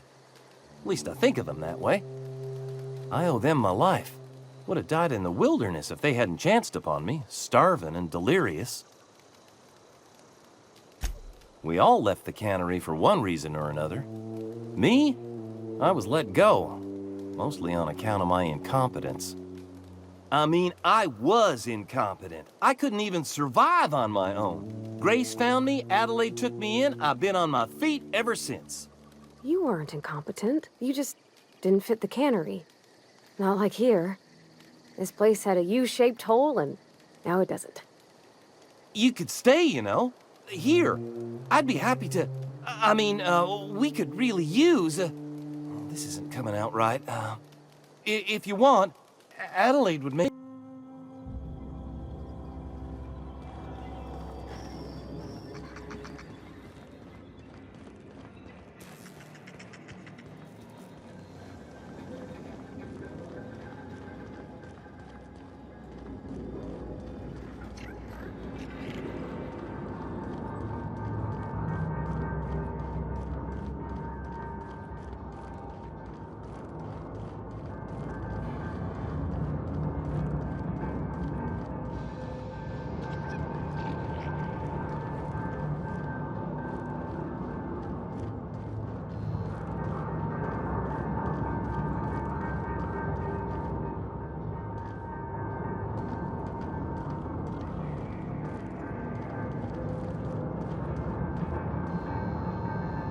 What's eating you?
This is a fine day, friend. Power flows through our town like a cool stream of water. I trust Adelaide's people have seen their way to reason. So, when can I expect them back at their posts? Then we are at an impasse. Stewardship over this town has been entrusted to me by Spacer's Choice. I am not perfect. I have made my share of mistakes, but I have done my best for this town.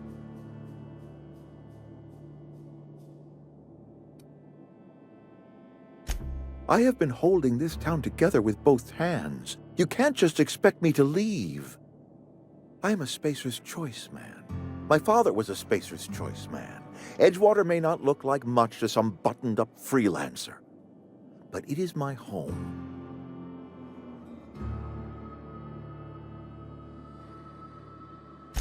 I don't believe you. Plague's a reality of life. Best treatment is a good work ethic.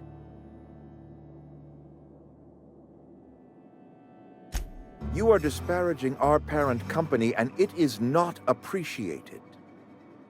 We are a Spacer's Choice Saltuna cannery. We eat Saltuna here, and only Saltuna.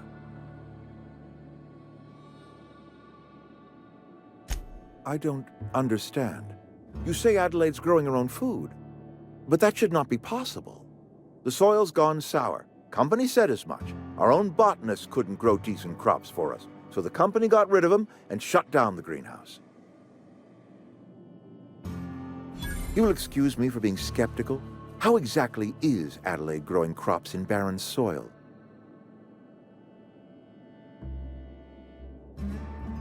If Adelaide's found a way to feed her people and cure the plague, then she deserves this office more than I do. I won't stand in her way. My life here is ended. Give me a little time to settle my affairs. I'm sure Adelaide will be glad to see the back of me. A couple months ago, I might have put in for a transfer. It's a big colony. Spacer's Choice has other towns. Now, I couldn't show my face in any of them. No such thing as an honorable resignation. Suppose I could find a place outside the walls, or put in for early retirement. I don't know. I could see myself lasting a week. I have always tried to do right by my town. It has never been easy. I do. Adelaide's found a cure for the plague, and she knows how to tend to crop. She's what this town needs.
Any luck finding one of those manuals? No kidding! Really? Well, which one? Look at that! Building a computing machine out of Spectrum potatoes, a primer. I'm just glad it survived all these years. I appreciate you going through all that trouble. In fact, I put aside something special, on the off chance that somebody'd search out those data pads for me. Well, don't keep me in suspense. Ain't that just ironical? If I'd worked a little longer back at the cannery, I might have found this myself. 2 whole data pads? Be still my beating heart. Oh, almost forgot your payment.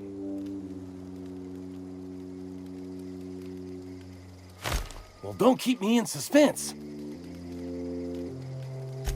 The geothermal plant? Now that is just incredible.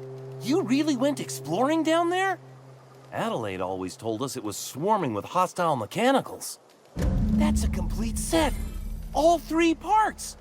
I'm gonna be the greatest engineer Halcyon's ever seen. Aside from you, Miss Parvati, I swear, I'll do you proud. I'm glad we could help, Thomas. I've been saving something for you. Just a little contraption I found. Should fit right into your outfit.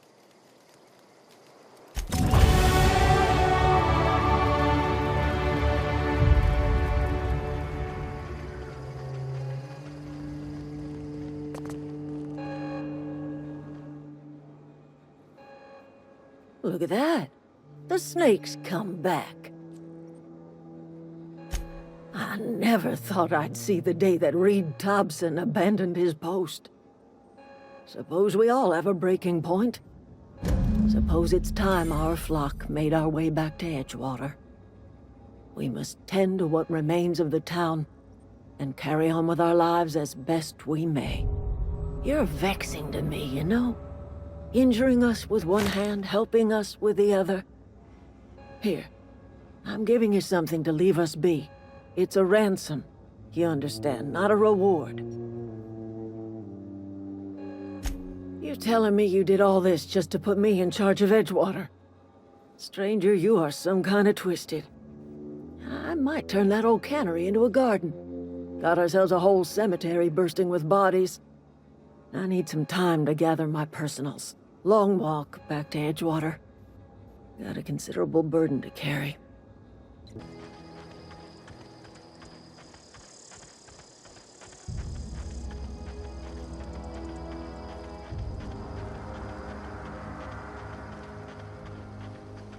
Is this your ship? Oh my stars, she is just so handsome! Does she have a name yet? What's her drive model? Oh, gosh. Listen to me babbling. When I was in Edgewater, I dreamed of flying on a real ship, working on a real engine, belonging to a proper crew. I'm the only decent mechanic Edgewater's got, but every time I think of going back, I get this sinking feeling.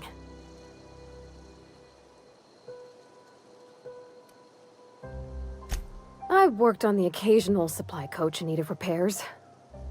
Once I built a little model craft out of spare parts, but Mr. Tobson found out and I had to take it apart. I want to ask you something, and you can say no, but can I come with you? I could tend to your engine. I know my G-valves for my catalyzers, and I can keep your ship singing. And if you ever need a pair of eyes watching your back, I can do that too. What do you think? Yes! I mean, thanks. You won't regret this, ma'am. Captain. I can call you Captain now. Ha! I got a captain.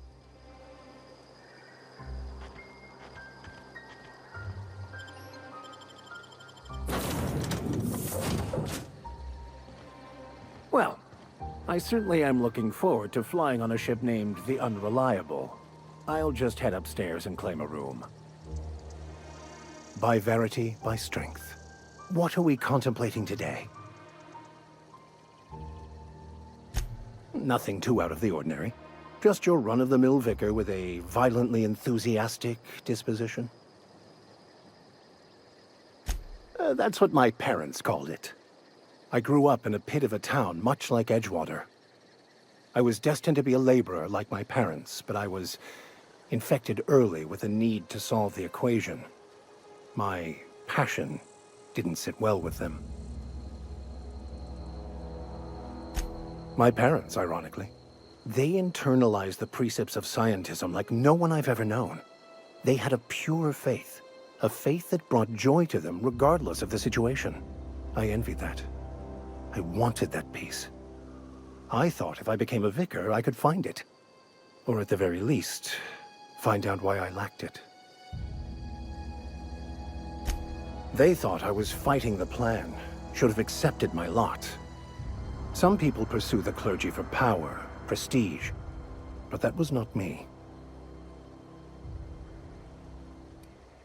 The simple version is this. The force which we call the Grand Architect created the universal equation that underlies and defines everything in the universe. Everything flows from the equation, or in layman's terms, the grand plan. Is the Grand Architect a consciousness? A natural force? Did it create the equation on purpose? The answers to these questions don't really matter. The equation, the plan, is all that matters. Contentment is found by accepting one's role in the plan. The plan is not one rigid path. There are a variety of multitudes contained within it. Our paths have variance, but we'll end up adhering to it, whether we like it or not. Some choices make the path smoother, some rougher. You can even go outside the lines, but the further outside you go, it's like an unbreakable elastic band. It will only stretch so far before it snaps back. The further it is stretched, the more violent the eventual correction. I have run headlong into too many walls in my pursuit of the truth. This book is my last hope, and you were my only hope of getting it translated.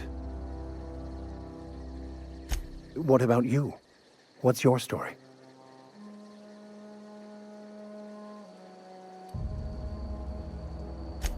Yes, very funny. Just like the masked marketeer, right? Okay, then. Bakonu, the author, had some interesting theories about man's perception of reality that I thought could be applied to our attempts to decipher the plan. Unfortunately, he was also one of the founders of the Philosophist school of thought, so the book is banned in this colony. Philosophism's a false religion that stands in contradiction to almost everything we know to be true. They believe all is chaos, in stark contrast to OSI's belief in the plan. But most of the philosophist perversion of Bakonu's thoughts came more than a century after his death. I've been thinking on that. There's a former infamous philosophist scholar who fled Terra 2 some years ago. He's an expert on Bakonu. He's also who told me of the journal's presence in Emerald Vale. If anyone in this colony could translate that book, it would be him. That's a good question. We should start on the Groundbreaker. It's where I'd go if I wanted to get off Terra 2. Great place to pick up a ride to Hephaestus, Scylla, even Monarch.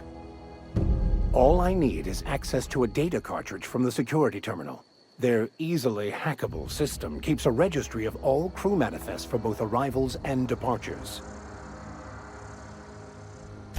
I'll comb the last 6 months of departure manifests to track the Philosophist's off-world destination.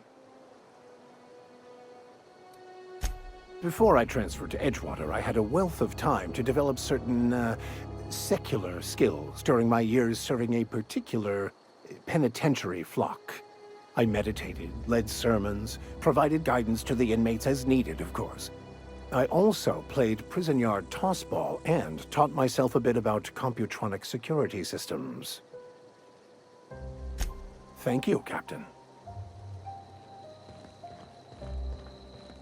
Captain, I have detected that Edgewater's power supply is now optimal. I applaud your willingness to invest your time in the local community. What can I do for you, Captain? Do you know how to install a power regulator? Outstanding, Captain. Your aptitude for engineering will prove invaluable in the event of another catastrophic engine failure. Our engine room is located behind you, across the cargo bay, up the ladders.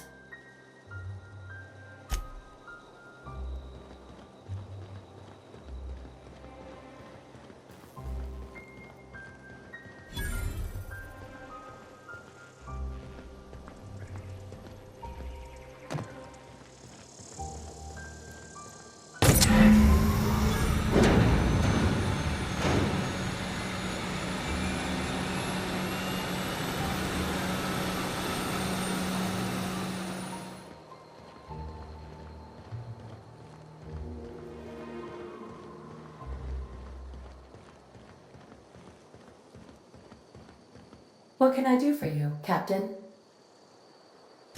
All systems are operating within acceptable parameters. I am prepared to bring the Unreliable into low-altitude orbit. This should prove an adequate test of our flight capabilities.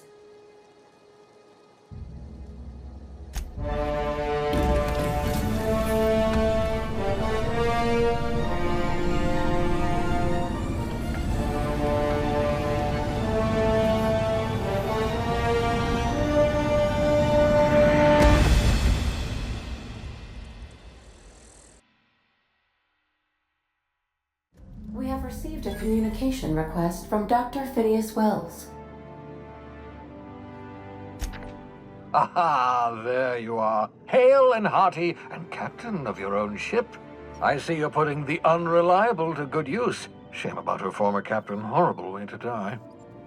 How are you feeling, by the way? I lost track of you in that cave back there. Experiencing any, unnatural drippage? Perfectly normal side effect of thawing, I assure you.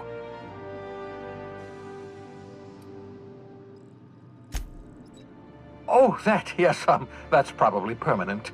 I wouldn't worry about it, though. I'm sure you're fine. What you saw in Emerald Vale is happening all across the colony. Food shortages, lack of supplies, and basic necessities. We're dying. The chairman, the minister, and all their lackeys on the board are to blame. The Hope has some of the brightest minds Earth ever sent us. If we can revive the Hope's colonists, they can help us undo the board's mistakes. They can help us set things right. You need to get to Stellar Bay on Monarch. I have contacts there. They'll help me, help us, find the chemicals to revive your fellow colonists. Gladys Kelly, lovely woman, runs a cozy little black marketing outfit on the Groundbreaker. She can get you a nav key to land on Stellar Bay. Strictly speaking, Monarch is a moon, terraformed badly, and almost completely lawless. You'll love it. Captains don't fly their own ships, you see. Your navigation terminal handles the, navigation. Think of a nav key as a set of flight instructions. The board's been confiscating nav keys for Stellar Bay, so we must rely on unconventional means of acquisition. Hence, Miss Gladys Kelly.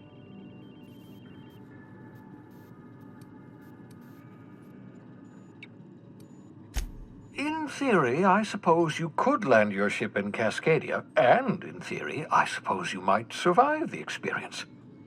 Cascadia is utterly seething with dangerous, highly aggressive creatures, more than capable of tearing you limb from limb.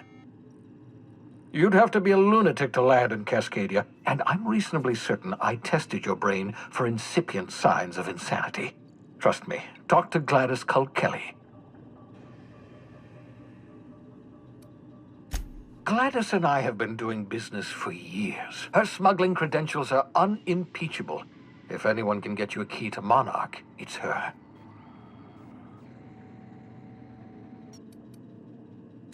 Without a skip drive, good luck. You'll be dead before you make it to the nearest star. Look, I admire your optimism, but the sad truth is you're stuck here. You, me, and the rest of this colony. We're all skating precariously around the edge of oblivion together. None of us are leaving Halcyon alive, so we may as well make it a better place, and we can start by reviving the Hope. Excellent. I'll send her a wireless. Let her know you're coming. By the way, I gave Captain Hawthorne a disguise apparatus of my own design, cutting-edge technology years ahead of its time. I call it the Holographic Shroud. I'm sure it will prove remarkably useful to you. You'll find it in the captain's quarters. Marvelous device. I'm quite proud of myself. The shroud changes the user's appearance to mimic that of another. It has limits. First-generation technology, you see, but promising. Exciting to see it in use at last. Very simply, the holographic shroud uses biometric information contained on standard identity cartridges to generate a holographic projection around you. Only stands up to a casual scrutiny. Use it too long, bound to flicker, blur, something like that. Movement makes it more likely. Best used in moderation. When you see guards in your path you can't sneak past, for example. Maintain your distance. Act normal. No running, no jumping. Don't draw their attention. If they pay attention, they're more likely to notice flaws in the hologram.